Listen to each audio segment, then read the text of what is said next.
assessor económico do Primeiro-Ministro entre 1991 e 1995, é autor de vários livros e colaborador da imprensa. E, last but not least, é fundador e membro da direção, portanto, desde a fundação, em 1996, do Instituto de Estudos Políticos da Universidade Católica Portuguesa, onde nós estamos particularmente gratos pela sua colaboração e pela sua amizade. Muito obrigado, Sr. Professor. Faz favor, ter a palavra.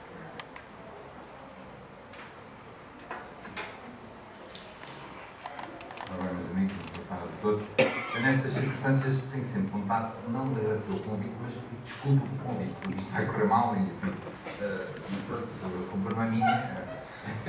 Quem convidou é que é responsável, mas, portanto, é isso que eu queria fazer. Sabe, desculpa do convite. De facto, falar dos bloqueios este ano, dos desafios, ou ainda mais das curas que isto possa ter, não sei. Quer dizer, não sei. Isso é os sábios, quem tem uma grande lista deles, pessoas importantes, aqui sou só eu, não sou sábio. Portanto, o que é que eu vou fazer? Acho que vamos passear pela economia portuguesa, vamos dar uma olhada às coisas, à situação da economia, vou falar um bocadinho mais do que simplesmente da economia, vou olhar para outras coisas. E decidi fazê-lo, já agora mantendo a estrutura que me foi apresentada, com bloqueios e desafios, mas vai haver um ponto de interrogação que não tenho a certeza que sejam estes. À frente de cada um vai estar um ponto de interrogação. Conjuntural, dinâmico, laboral, competitivo, financeiro, orçamental, familiar e cultural. São 8 bloqueios e desafios que vou falar muito rapidamente. E também ligar estes desafios a alguns traços de caráter da nossa terra, mas mais do que isso, alguns elementos da natureza humana que estão presentes hoje. Mas antes de vos falar dos bloqueios e desafios, eu não sou capaz de fazer isso sem primeiro falar de Portugal bloqueado. Quer dizer, o que é extraordinário no caso português não é os bloqueios e os desafios. Também há muitos, e nós temos parlamentares, e todos nós sabemos e alinhamos. O que é extraordinário é o facto de Portugal ter uma transformação brutal, de que nós, no meio dos charinhos do dia-a-dia, dos múltiplos bloqueios e desafios, normalmente esquecemos. A primeira coisa que eu gostava de fazer é mostrar-vos Portugal no mundo. Para isso tenho que mostrar ao mundo. Isto é o mundo. Ouviram dizer que o mundo é redondo, mas aqui não é redondo. É uma escada.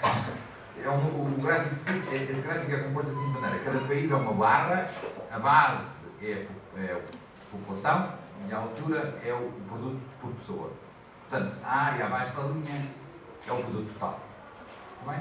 Temos aqui o produto total do mundo e os países estão ordenados por ordem crescente do produto total, o que quer dizer que temos aqui a disparidade do mundo. Esta linhazinha aqui é a Índia, aquela linhazinha é a China, e depois temos o arranha-céu dos países ricos com a coluna dos Estados Unidos. Isto é o mundo. Ora bem, Portugal onde é que fica? Devíamos fazer aqui uma aposta, mas não vamos fazer isso. Portugal está ali. E este facto mostra, primeiro, que estamos muito ricos, não só mais ricos, mas muito mais ricos que a maior parte da resto da população. Quando nós dizemos que somos pobres, infelizes, de facto, esquecemos este pequeno detalhe, somos muito ricos.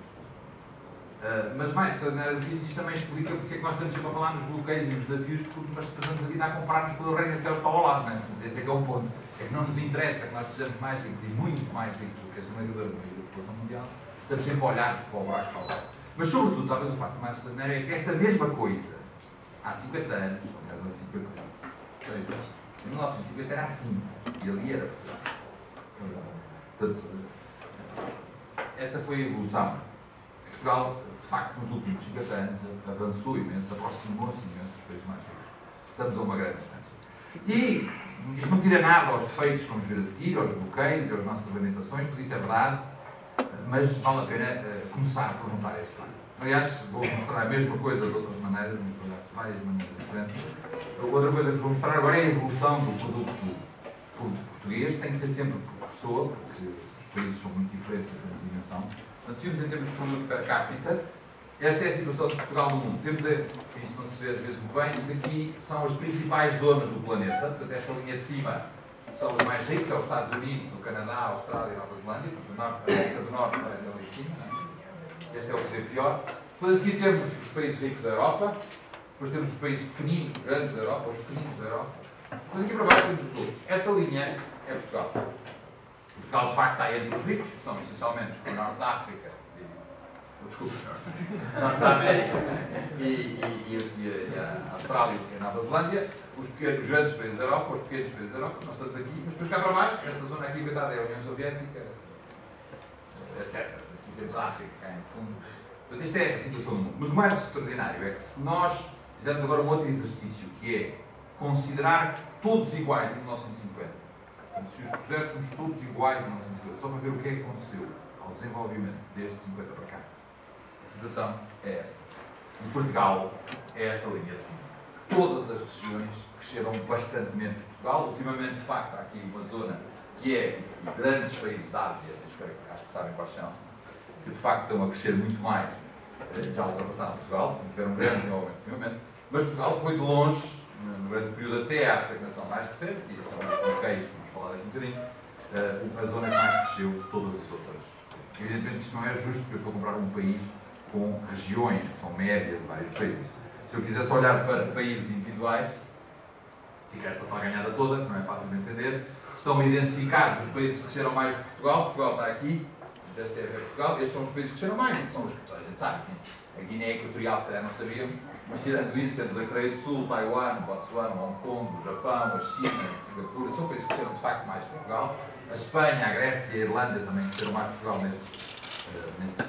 Estou a falar da popularidade do país. De qualquer maneira, Portugal teve o 15º lugar em 139 países. E, enfim, tirando em algum país e mais uma outra coisa, não conseguimos tão bons resultados em termos internacionais. Mas, de facto, no crescimento económico, Portugal tem sido um sucesso. O gráfico, tem aqueles que me ouvem falar já devem ter visto, eu gosto muito deste gráfico, sim, que é um gráfico que eu construí há uns tempos, que eu gosto de chamar na cauda da Europa, que é construído da seguinte maneira: temos aqui o produto per capita, em 1960, e a esperança de vida ao nascer. São os dois indicadores normais de desenvolvimento. E isto são os 15 da Europa, os 15 países da Europa. Isto é Portugal. Esta bola vermelha é Portugal, de facto, estamos na cauda da Europa. Esta é a situação em 1960. Se quisermos ver a situação atual, enfim, mais próxima, isto é assim. Como veem, toda a gente avançou, né? Temos aqui uma animação.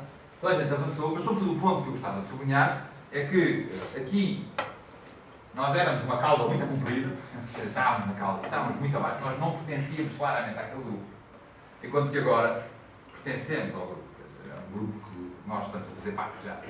Podemos integrar-nos, evidentemente, na ponta, é verdade, vamos olhar para os 15 mais ricos que nós, eram mais ricos que nós, continuam a ser, mas é uma realidade da que fazemos parte.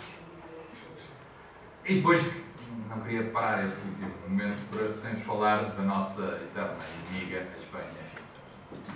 Parceira, peço desculpa, não queria dizer. Espanha, qual é a situação do produto relativamente à Espanha? Só que, como eu sou de desenvolvimento económico, essa é a minha área, eu nunca mostro as coisas nos últimos 10 anos, 10 anos para mim é a semana passada. Gosto de mostrar as coisas nos últimos 150 anos. Esta é a relação entre o produto português e o produto espanhol nos últimos 150 anos. Vão ficar com uma dor no pescoço, se não virar isso para aí. Não, está bom. Os dois ficam com uma dor no pescoço. Bem.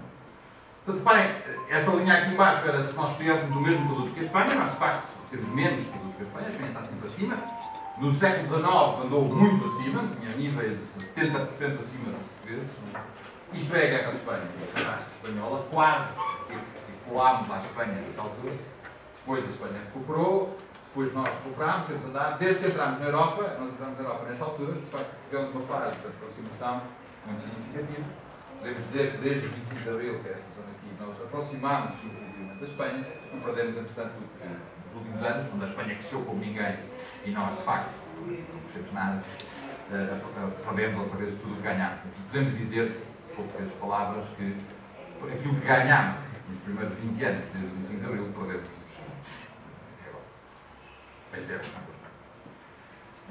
Para terminar esta parte assim um bocadinho mais bem disposta, o resto também não vai ser muito sério.